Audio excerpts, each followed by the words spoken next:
parliamo di un argomento poco divisivo che sono i predatori.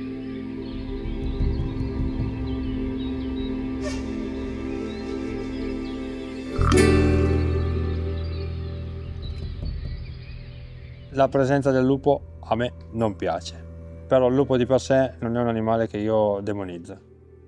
A me non piace la presenza del lupo perché io so che posso essere vittima, punto. Detto questo, io non riesco ad avere assolutamente una visione diciamo idealistica, né nel bene né nel male. Cioè il lupo è un animale che esiste, ed ha diritto di esistere, che può creare che crea dei problemi, però non sono né di quelli che dicono ma che bellissimo animale, e nemmeno di quelli che dicono che bisognerebbe sterminarli tutti. Logicamente, proprio partendo dalle basi, per chi fa il mio lavoro, la presenza di un predatore è comunque un motivo di stress, perché sapere che tutte le mattine puoi arrivare a trovarti un animale predato comunque non ti fa dormire tranquillo. Fai come vuoi, che ci sia o non ci sia problema, cioè è come se tutti i giorni uscissi di casa sai che qualcuno ti dà uno schiaffone. Alla fine non esci più tranquillo. Detto questo, secondo me il nostro è un caso un po' atipico, perché noi alpeggiamo in un parco. Sono 40 anni che alpeggiamo nel parco e da ormai 30 anni che si parla di una presenza fissa e costante del lupo. Anzi, abbiamo pure dei dati, cioè abbiamo un branco di lupi che si aggira sui 15 elementi, quindi non è nemmeno forse, cioè è accertata la presenza ed è accertata questo tipo di presenza. Ora, detto sinceramente, al di là che non mi fa piacere di sapere che dormono vicino alle mie vacche, io in 30 anni non ho avuto problemi. Ora, su 1 anno, 2 anni può essere una questione di fortuna. Su 30 anni secondo me serve un attimo da capire il perché e il per come, perché è un periodo troppo lungo per abbinarlo a fortuna o casualità. Seconda cosa, noi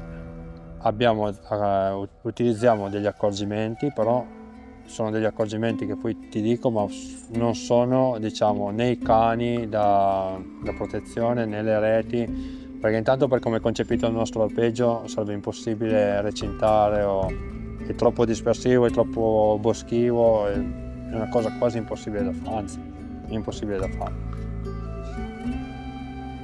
La risposta che mi sto dando io è che secondo me, finché dura, noi, almeno per quanto riguarda la nostra realtà in quel posto lì, si è raggiunto un equilibrio tra quella che è la nostra presenza, la fauna selvatica e la presenza del predatore, che per adesso sta reggendo.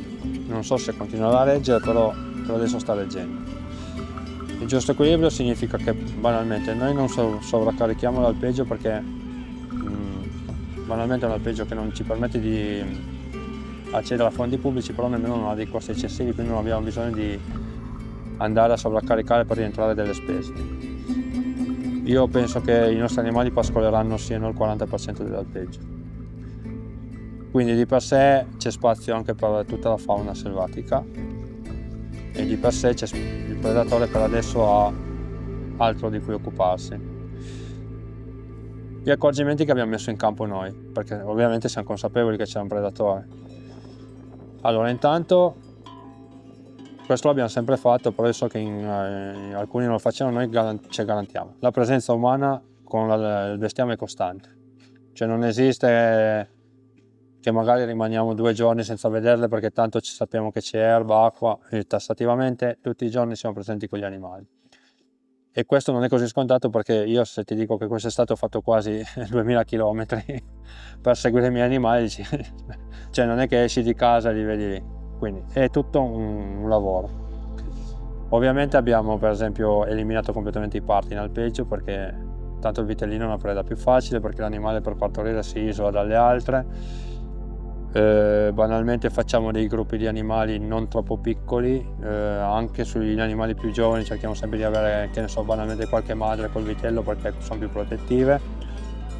Una cosa che fa ridere a molti, ma io ci credo, è ogni animale ha una campana. Il lupo di solito azzanna al collo, quello è. Intanto è un rumore, cioè casino, e poi comunque un ingombro. Quindi presenza costante, anche qui un animale ferito non ci permettiamo più magari di lasciarlo 2 giorni isolato e poi portarlo a casa, si interviene il più rapido, nel limite del possibile, l'animale viene riportato a casa immediatamente. Tu conta che noi Per esempio in alpeggio, dove forse è la zona più a rischio, il pascolo intorno a casa è su un'estate di 100 giorni, di 10 giorni, quindi gli animali sono sempre molto lontani da casa.